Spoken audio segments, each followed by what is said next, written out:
sejam bem-vindos ao podcast Nervos em Série Parada Cultural das Nações de número 5. Eu sou Nayara Renault e seguimos com esta série especial que, inspirada pelos Jogos Olímpicos de Tóquio, que estão logo aí, começando no dia 23 de julho de 2021, reimagina a tradicional Parada das Nações da cerimônia de abertura. No lugar dos atletas, são os filmes, séries e músicos que desfilam por aqui, em dicas rápidas que cabem no seu tempo entre o trabalho, estudo, tarefas domésticas, etc. E as delegações culturais de hoje não são tão distantes daqui. Temos muito o que falar da vizinha Argentina e provavelmente ainda esqueceremos de citar algo importante, enquanto descobrimos o que a caribenha Aruba tem a nos mostrar.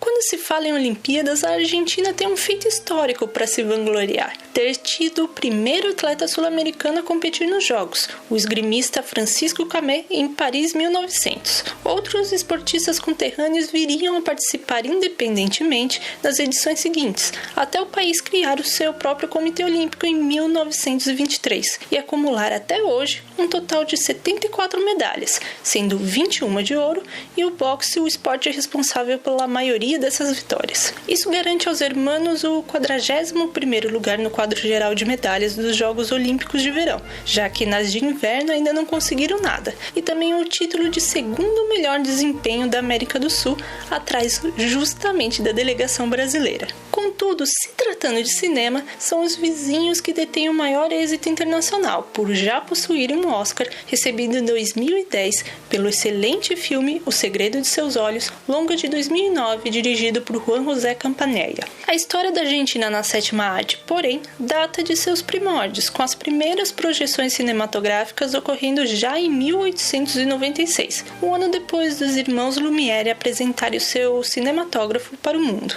Tendo, obviamente, seus cânones desde os cineastas pioneiros, passando pela era clássica até o primeiro novo cinema argentino, em que La Trégua, de 1975, marca a primeira indicação do país ao Prêmio da Academia e se torna o primeiro título latino-americano a ser exibido aqui no Festival Brasileiro de Gramado, a produção local ganha fôlego mesmo após o fim da ditadura, com Camila, de 1984, e A História Oficial, de 1985, como maiores destaques. É o prenúncio para a vinda do segundo novo cinema argentino nos anos 1990, que viriam a chamar ainda mais a atenção do público internacional, inclusive daqui nas décadas seguintes. Entre os cineastas mais célebres estão Fabian Belinsky, responsável por 9 Rainhas, de 2000, Lucrécia Martel, do clássico La Ciénaga, de 2001, e do recente Zama, de 2017, o citado Campanella, que antes havia realizado O Filho da Noiva, em 2001, e Pablo Trapero, cujo último trabalho foi o premiado Clã, de 2015. O hit Relatos Selvagens, de 2014, foi acompanhado de outros títulos que chegaram por aqui nos anos seguintes, como O Cidadão Ilustre, No Fim do Túnel e A Odisseia dos Tontos. Este, aliás,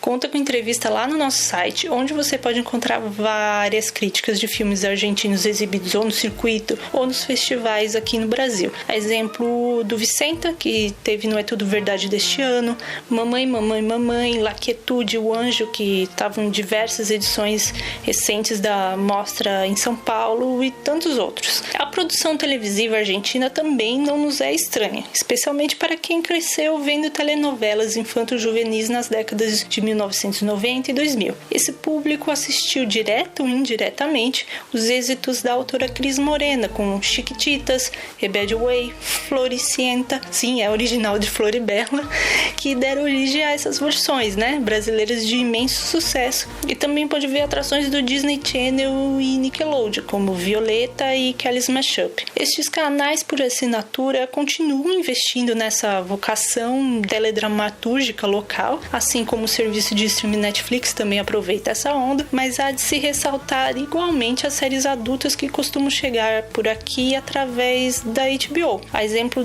de O Jardim de Bronze, que foi indicado ao Emmy internacional no ano passado e ganhou uma análise da sua segunda temporada aqui no nosso site. Falando em premiação, o último hermano a conquistar uma grande vitória internacional foi o músico Fito Paz, ícone do rock argentino que teve canção sua gravada por aqui, a exemplo da versão de Trac Trac dos Paralamas do Sucesso, e também colaborou com vários artistas brasileiros, como Paulinho Mosca e Titãs. Tal qual um atleta veterano que surpreende em um ciclo olímpico, o roqueiro ganhou o seu 7º Grammy Latino em 2020 e seu primeiro Grammy na cerimônia norte-americana deste ano, com seu 26º e mais recente disco, La Conquista del Espacio, eleito o melhor álbum latino de rock ou rock alternativo. Aliás, é uma pena que os nossos vizinhos tenham apreciado mais os sucessos do nosso rock nacional do que nós tenhamos descoberto mais sobre o trabalho de Charly Garcia, Soda Stereo e Los Pericos, para ficar só em duas das bandas que tiveram seus hits regravados em português.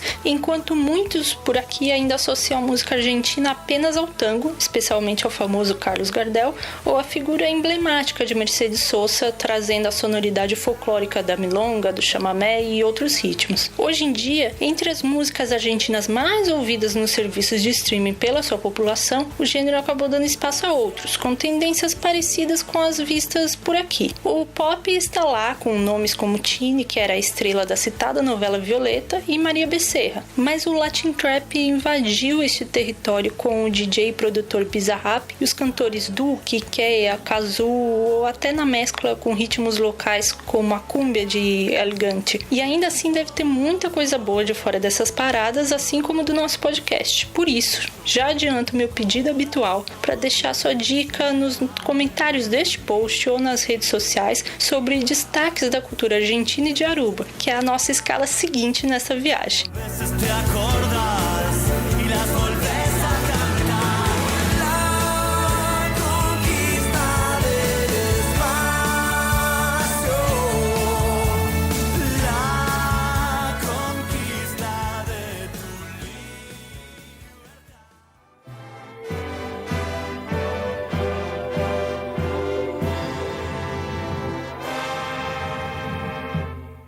Autônomo do Reino dos Países Baixos, localizado no Caribe, Aruba participou de sua primeira Olimpíada em 1988, 2 anos depois de ter se separado das antigas Antilhas Holandesas e obter o status de país. Mesmo disputando todas as edições dos Jogos de Verão desde então, os arubanos seguem de mãos abanando, sem nenhuma medalha, enquanto a citada delegação antilhana ao menos obteve uma prata na vela justamente em Seul 88. Depois que as Antilhas foram dissolvidas e as ilhas de Curaçao e a parte de São Martin ou Sint Maarten se tornaram territórios separados, mas ainda associados ao reino, os atletas de lá competiram de forma independente, sob a bandeira olímpica em Londres 2012 e pela Holanda a partir do Rio 2016. Esta modéstia, por assim dizer, também atinge a produção cinematográfica de Aruba, que só realizou seu primeiro longa-metragem em 2013. O musical dirigido por Juan Francisco Pardo chama-se Abossou,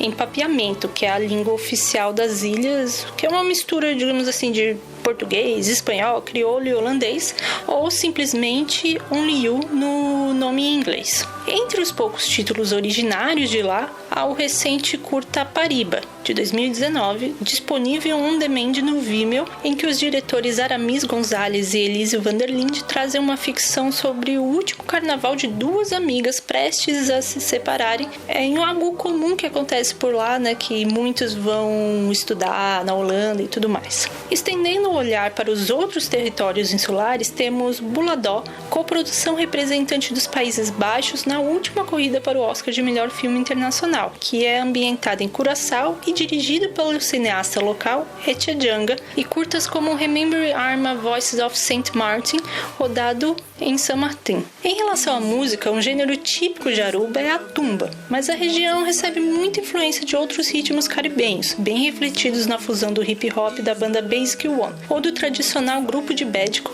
Landa Henriques e outras figuras locais. Alguns dos artistas arubanos mais conhecidos internacionalmente fizeram sua carreira na Europa, como Bob Farrell, vocalista do famoso grupo de disco music setentista Boney M, Ian Groeneveld, integrante do duo pop Spook Ken Sue e o cantor de reggae Wally Warren. Enquanto isso, Curaçao trouxe antes o prestigiado pianista e compositor Vince Statius Miller, cujos passos são seguidos atualmente pelo colega de instrumento Randall Corson e hoje o duo de eletrônica Shermanology. E St. Martin ostenta por sua vez o reggae rock da Orange Groove.